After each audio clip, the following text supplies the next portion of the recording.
બનાસકાંઠાથી સમાચાર સામે આવી રહ્યા છે। બનાસકાંઠામાં વીસીઈને પગાર ન ચૂકવતા આંદોલનની ચીમકી ઉચ્ચારી છે।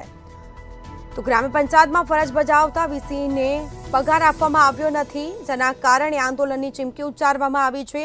2 વર્ષનો પગાર ન મળતા કોમ્પ્યુટર ઓપરેટરોમાં રોષ જોવા મળ્યો છે। તો 29 ઓક્ટોબરે મહેનતાણું ચૂકવવા હુકમ કરવામાં આવ્યો હતો।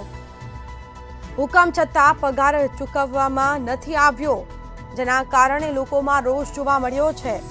15 દિવસમાં મહેનતાણું ન ચૂકવાય તો આંદોલનની ચીમકી ઉચ્ચારી છે। તો ગ્રામ્ય પંચાયતમાં ફરજ બજાવતા વીસીઈને પગાર આપવામાં આવ્યો નથી, પગાર ચૂકવવામાં આવ્યો નથી।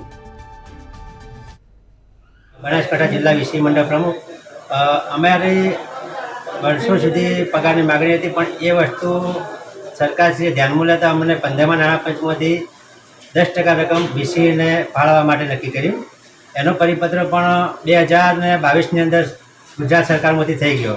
એ પરિપત્ર આધારે જિલ્લા વિકાસ અધિકારી શ્રી બનાસકાંઠાએ દરેક ટીડીઓશ્રીને સૂચના આપી અને ટીડીઓ સાહેબને આ બાબતે વીસીને તાત્કાલિક મહેનતાણું ચૂકવા એ બાબતે હુકમ પણ કરેલ છે। તેમ છતાં દિવાળી ગઈ અને દેવ દિવાળી પણ ગઈ, હજી સુધી વીસીને 2 વર્ષથી 1 પણ રૂપિયો ચૂકવણું થયું નથી।